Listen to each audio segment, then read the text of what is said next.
It's funny. The Longest Ride is an interesting story. It's something that I've never really done in film before, and it's really two full stories in one. It's a story of Ruth and Ira, and it's a couple that's been married for a really long time, and she has since passed away by the time the film opens. And Ira remembers his life with her, and it's a wonderful, fascinating story filled with richness and depth. And his story unfolds through memories as he's speaking to Sophia and Luke, who much more modern. She's a college student at Wake Forest, and he's a professional bull rider. And two people who have absolutely nothing in common on the surface really connect as well. And so you have this wonderful dual love story that takes place in The Longest Ride. And the goal, of course, is that when people walk out of the theater, they kind of ask themselves, which couple did I like the best? Because both stories were equally meaningful.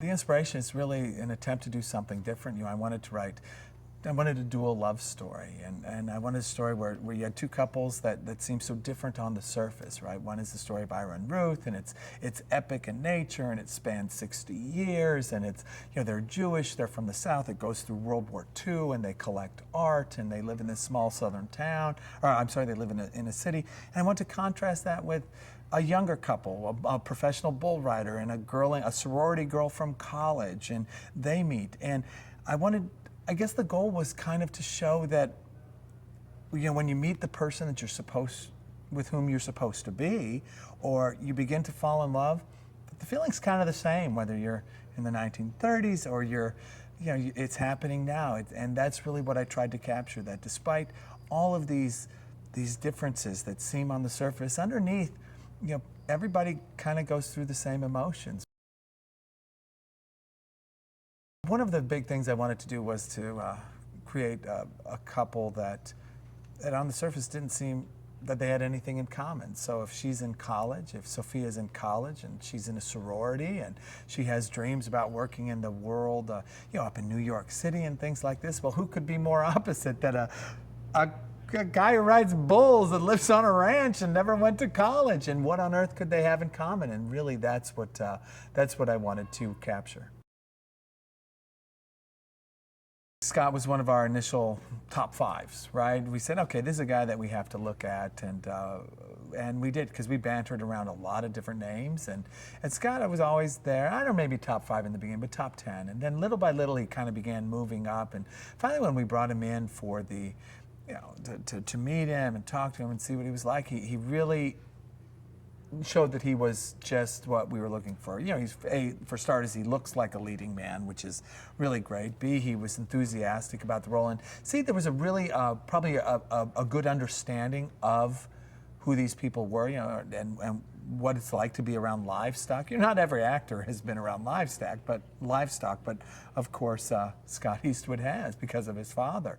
And so there was, all of that kind of came together, and he was willing to put the work in as well, to work with the PBR riders to learn how they do everything, to how they live, what they're really like, how they support each other. And he really embraced that, and he brings a tremendous authenticity to the role.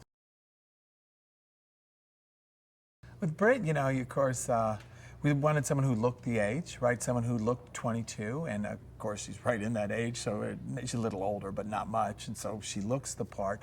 But we also wanted someone who was intelligent, and Britt is very intelligent, because Sophia is an intelligent college girl. So you didn't want someone who had to fake it, so to speak. You wanted who actually was, because that kind of, you can see that additional authenticity on screen. And then, most importantly, you wanted chemistry between Scott and Britt. That's what you wanted, because without chemistry, these films just don't work as well. And so they had it, and she brought great fun to the role, and I was pleased.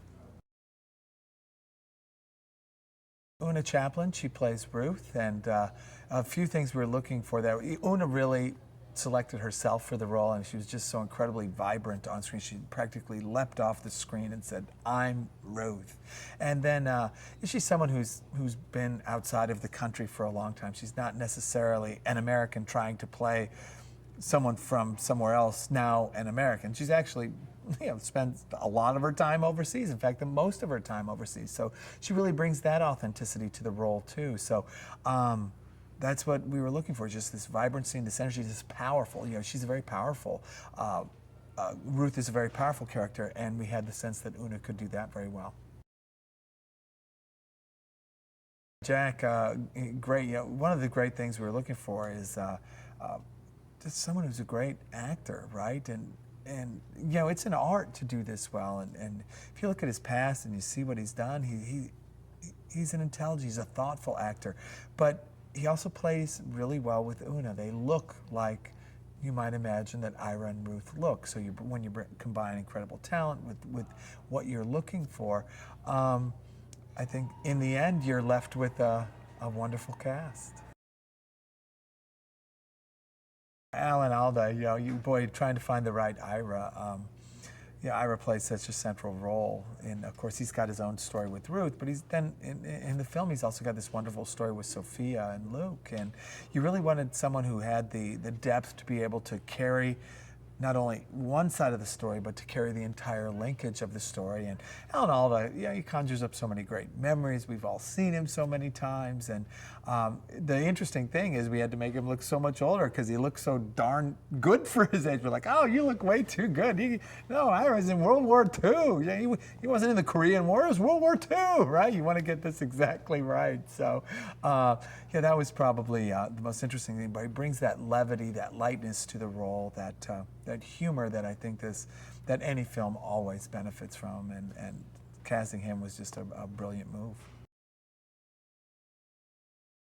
One of the great things about working with George is George's very clear, and George is a planner, and it's really interesting to watch different directors and the way they do things, but everything that you could see exactly what George was thinking prior to the first day of filming, everything from the way the sets would look to what he was looking for when he was looking for locations to color palettes of how scenes look to, hey, let's actually sketch out what the opening scene might look like. And so we have it in drawing and what it's actually going to look like. And to me, that kind of preparation really just speaks well to someone who takes their craft incredibly seriously. But then you add in, he's made a lot of films, and he is known as an actor's director, and actors like to work with him. He's got a fantastic relationship with the studio. He knows how to do the job, and he does it incredibly well. And he runs 1,000,000 miles an hour all day long, and he's always smiling. He never gets tired. I don't know how he does it. It's very fortunate to work with him. To me, really, The Longest Ride has an epic quality, and I really think this epic quality goes to both stories. It goes to this long-lasting story, the love story between Ruth and Ira, which of course starts before World War II and encompasses a little bit of that period and this period after, and it's this long life. So it's got this entirely epic feel, and of course that is contrasted with an entirely different world, the world of professional bull riding. But at the same time, that's a story of Americana, and there's always an epic feel to a life that was part of who this country used to be, or what this country used to be so long ago.